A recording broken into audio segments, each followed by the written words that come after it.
오늘은 교회의 속성이라는 제목으로 함께 말씀을 나눠보고자 합니다.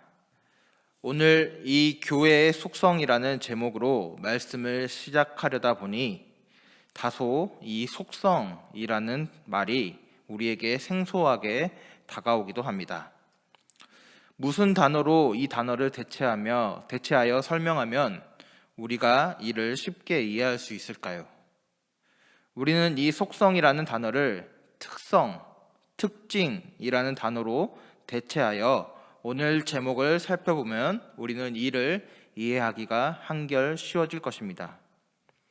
즉, 우리가 오늘 이 과를 통하여 함께 이해하고자 하는 것은 바로 오늘 우리가 다니는 교회뿐만 아니라 이 땅의 모든 교회들이 공통적으로 가진 특징, 또한 이 땅의 모든 교회들이 오늘 말씀에 따라 추구하고 바라보아야 할 특성, 오늘 이러한 교회가 가져야 할 속성, 이런 특징들은 오늘 교회가 반드시 갖춰야 할 정체성을 이야기하는 것입니다. 그러기에 오늘 이 땅의 교회들이 이러한 특징들을 우리의 교회 안에 잘 갖춰 나아갈 때 오늘 우리의 교회들은 더욱 교회다운 모습으로 세상 가운데 건강하게 서게 될 것입니다.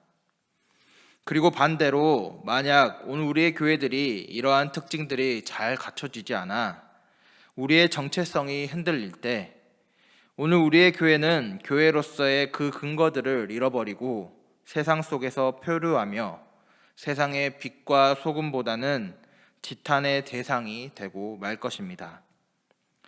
오늘 말씀을 통해서 우리는 오늘 우리의 교회들이 가진 특징들, 또한 가져야 할 특성들에 대해 세 가지로 함께 살펴보고자 합니다.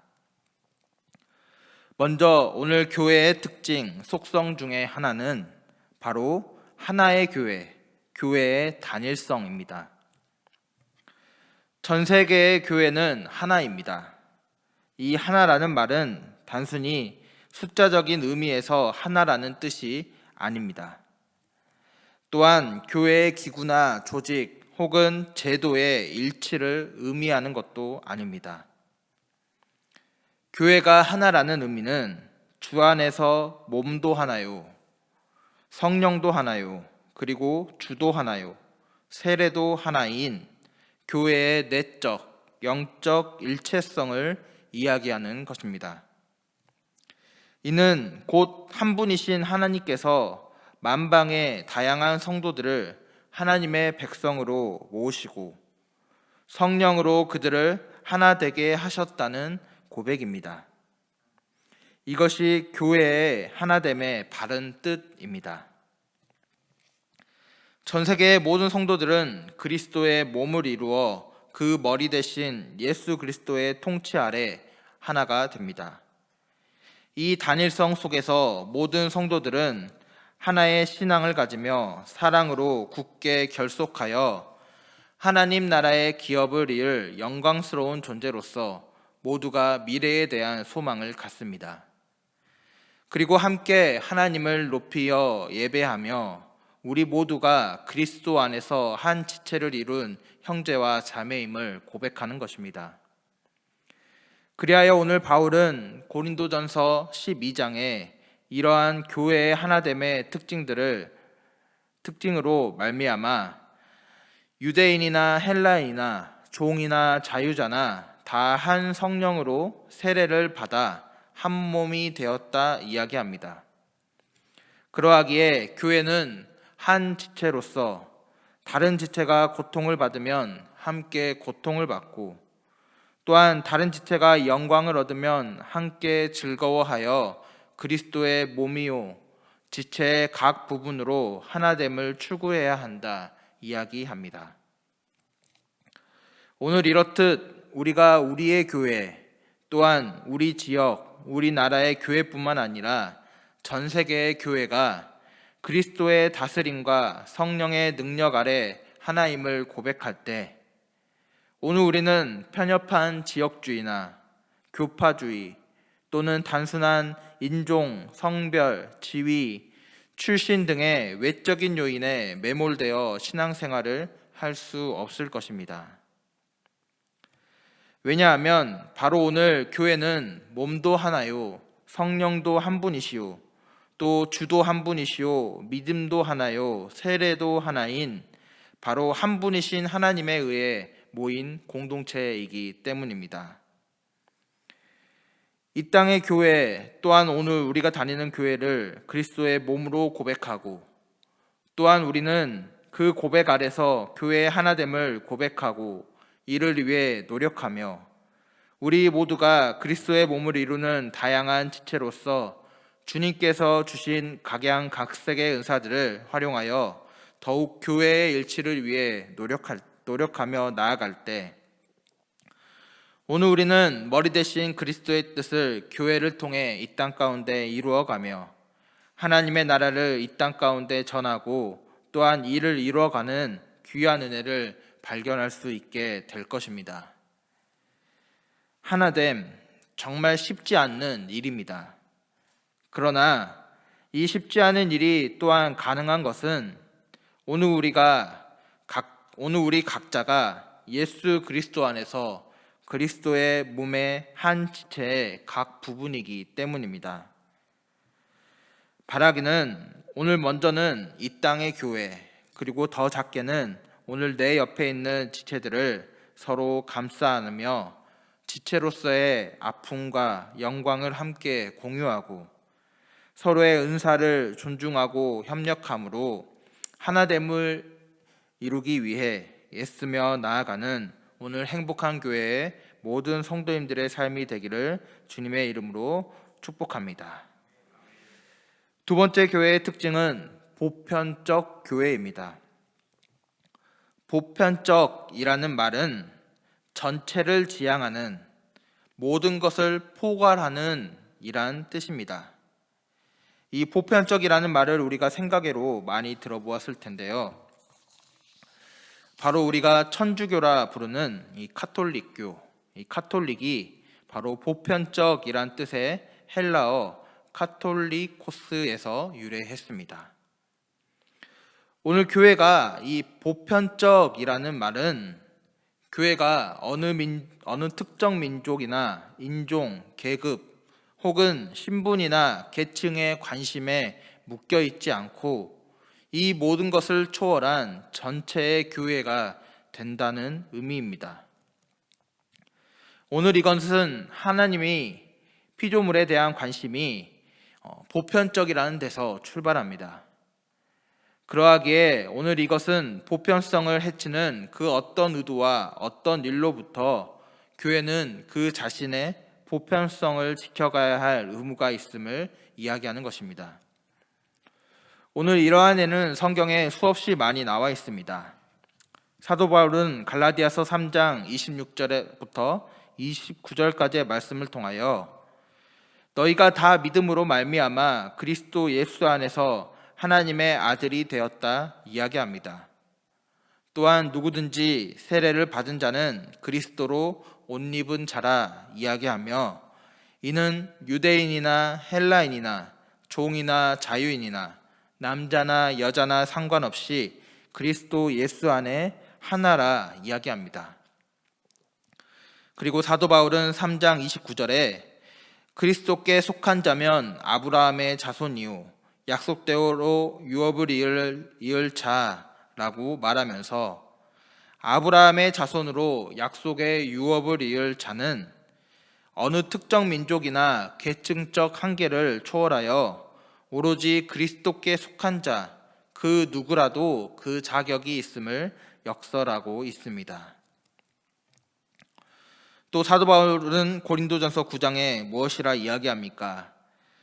바울은 다양한 민족과 신분을 가진 사람들을 차별 없이 이 교회 공동체대로 끌어들여 보편성을 지향하는 공동체를 이루고자 유대인들에게 내가 유대인과 같이 되어 유대인들을 얻고자 하였다 이야기하고, 또한 약한 자들에게는 약한 자들과 같이 되어 약한 자들을 얻고자 하였다라고 이야기하며 여러 사람에게 여러 모습으로 되어 몇 사람이라도 구원하고자 하였다라고 이야기합니다. 그리고 오늘 누가복음 4장에 예수님도 이러한 보편성을 이루고자 노력하신 부분이 기록되고 있는데, 예수님께서 나사렛에 등장하신 후 당신의 첫 설교를 통하여 무엇이라고 이야기하십니까? 4장 18절부터 19절 말씀을 제가 읽어보겠습니다. 주의 성령이 내게 임하셨으니 이는 가난한 자에게 복음을 전하게 하시려고 내게 기름을 부으시고 나를 보내사 포로된 자에게 자유를, 눈먼 자에게 다시 보게 함을 전파하며 눌린 자를 자유롭게 하고 주의 은혜의 해를 전파하게 하려 하심이라 하였더라. 아멘. 오늘 예수님은 자신이 전할 새로운 세상에서 오늘 그 당시 세상으로부터 소외와 억압 그리고 부자유와 육체의 아픔 가운데 있는 그들과 친히 함께 하사 그들에게 주의 은혜의 해를 전할 것이다 라고 말씀하시며, 자신의 사역의 방향과 시선이 어디에 머물러 있는가 오늘 많은 사람들에게 말씀하고 계시는 것입니다.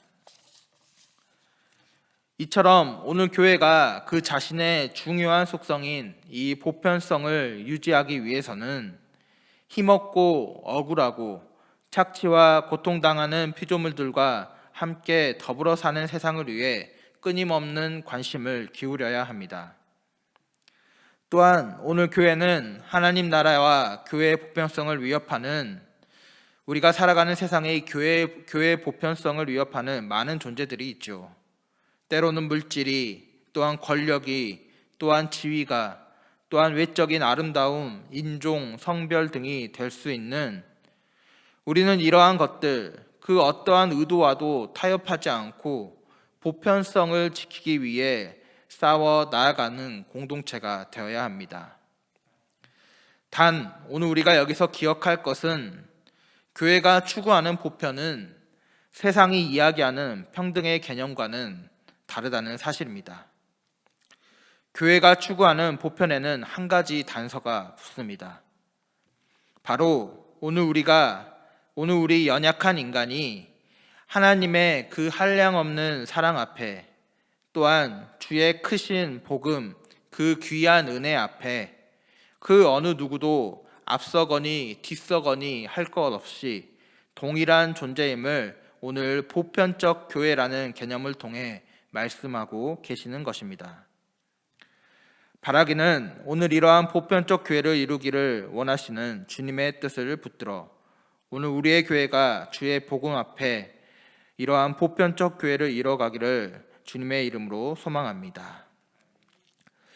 마지막으로 오늘 교회가 가지는 속성, 특징 중 하나는 바로 사도적 교회입니다. 사도적이라는 말은 예수 그리스도의 삶과 고난과 부활의 목격자요 증언자로서 사도들의 선포와 사명을 교회가 계승한다라는 뜻입니다. 그러므로 교회는 사도들과의 연속성을 갖습니다. 또한 교회는 사도들의 증언과 가르침 위에 존재합니다. 교회가 사도적 전통과 연관을 맺을 때에 교회는 바른 진리의 터 위에 존속할 수 있습니다. 그것은 예수 그리스도에 대한 증언이 바로 사도들로부터 유래되었기 때문입니다. 우리는 사도들의 증언 없이 예수 그리스도의 삶과 모든 행적, 십자가의 부활과 승천을 알 수가 없습니다. 그러므로 교회는 복음서, 바울서신 등과 같은 그들의 증언, 또한 사도신경과 같은 그들의 신앙 고백 위에 서 있는 것이며, 오늘날 우리는 그것을 계승하여 그들이 증언했던 메시아 되신 예수 그리스도의 고난과 부활을 증거하며 하나님 나라의 기쁜 소식을 온 세상에 전해야 합니다. 그럴 때 오늘 우리의 교회는 사도적 전통 위에 서 있으며 그 정당성과 연속성을 확보하게 되는 것이며, 오늘 이처럼 사도들의 증언을 존중하고 계승하면서 세상을 향하여 기쁜 소식을 전하도록 부름받았다는 사실을 인정하고 사도들처럼 세상을 위해 세상 속으로 복음을 들고 들어가서 그것을 위해 헌신하고 있다면 오늘 우리가 속해 있는 교회가 사도적 교회인지 아닌지를 우리는 분별할 수 있게 되는 것이죠. 또한 그러한 교회는 오늘 사도적 교회로서 정통성이 있는 충분한 자격이 있는 것입니다. 에베소서 2장 20절 말씀에 너희는 사도들과 선지자들의 터 위에 세우심을 입은 자라 그리스도 예수께서 친히 모퉁이 돌이 되셨느니라. 아멘. 사도들은 오늘 교회를 향하여 그리스도 예수께서 모퉁이 돌, 즉 건물의 벽을 지탱해 주는 큰 주춧돌로 건물의 가장 기초가 되는 그 역할을 오늘 예수 그리스도께서 감당하셨으며 오늘 그것과 더불어 그 위에 사도들과 선지자들의 터에 오늘 교회가 세워졌다라고 이야기하는 것입니다. 오늘 우리의 교회는 또한 오늘 우리의 삶은 이러한 사도들의 가르침과 또한 그들이 보고 증언한 복음의 사실들을 기억하며 오늘 이를 우리가 살아가는 이 세상 가운데 전하기를 위해 애쓰며 나아가고 있습니까? 또한 오늘 우리가 이를 전하기 위해 부름받은 자들임을 기쁨으로 받아들이고 계십니까? 오늘 교회가 사도적이라는 이야기는 오늘 앞서 우리가 살펴본 특징들과 같이 교회가 가져야 할 모습을 이야기하기도 하지만 그와 함께 오늘 교회가 사명을 가지고 앞으로 나아가야 할 방향을 이야기하고 있는 것입니다. 말씀을 정리하겠습니다. 물론 오늘 세상은 수없이 많이 변했으며 또한 지금도 그 변화의 속도를 더해가고 있습니다. 그리고 오늘 예수님의 시대와 또한 사도들의 시대, 그리고 그 후의 시대와 지금의 시대는 많은 차이들이 있습니다. 그러나 오늘 우리는 그럼에도 불구하고 이러한 교회의 속성과 특징들을 오늘 우리의 교회에 지켜가기 위해 노력해야 합니다. 왜냐하면 교회의 특징들은 교회를 더욱 교회답게 만드는 중요한 요소들이기 때문입니다. 교회의 하나됨과 단일성, 교회의 보편성, 교회의 사도성. 우리가 교회를 그리스도의 몸으로 고백할 때 우리는 당연히 교회의 하나됨을 고백해야 합니다. 우리 모두는 그리스도의 몸을 이루는 다양한 지체로서 주님께서 주신 각양각색의 은사들을 활용하고 서로 은사를 존중하고 함께 협력함으로 더욱 교회의 일치를 위해 노력해야 합니다. 또한 오늘 우리가 교회의 보편성을 인정할 때 우리는 오직 그리스도 앞에 평등함을 기억해야 합니다. 그분을 주로 고백할 때 민족적, 인종적, 계급적 차이를 뛰어넘어 외국인 노동자나 조선족이나 고용인이나 고용주나 부자나 가난한 자를 뛰어넘어 오늘 주님의 복음과 그 구원이 차별 없이 주어짐을 우리는 기억해야 합니다. 이 같은 교회의 보편성을 고백할 때 오늘 우리의 교회는 더욱 교회다워지며 빛나게 되는 것이지요. 마지막으로 오늘 우리는 교회의 사도성을 고백함으로 우리의 지상교회를 제대로 세워가야 합니다. 사도적 전통에 따른 증언과 고백, 그리고 사명을 통해 우리가 읽고 전하는 바에 대한 전통성과 연속성을 확보하며 오늘 이 위에 주의 복음을 전하는 자로 또한 그것을 정언하는 자로서의 역할을 우리가 살아가는 이 세상 가운데 잘 감당하며 나아가는 것이죠. 교회가 그 근거를 잃어버릴 때 행선지를 잃은 배처럼 또한 키를 놓쳐버린 배처럼 우리의 교회들은 표류하게 되는 것입니다. 바라기는 이러한 교회들의 특징이 오늘 우리의 시대의 교회들의 또한 오늘 우리가 섬기는 이 행복한 교회 또한 그리고 그리스도의 몸된 지체로 교회의 일원이 되어 살아가는 오늘 우리의 삶과 다음 세대의 삶에 더욱 깊이 배어 교회로서의 정체성을 온전히 지켜 나아가는 오늘 우리의 삶과 또한 다음 세대의 삶이 되기를 주님의 이름으로 축복합니다.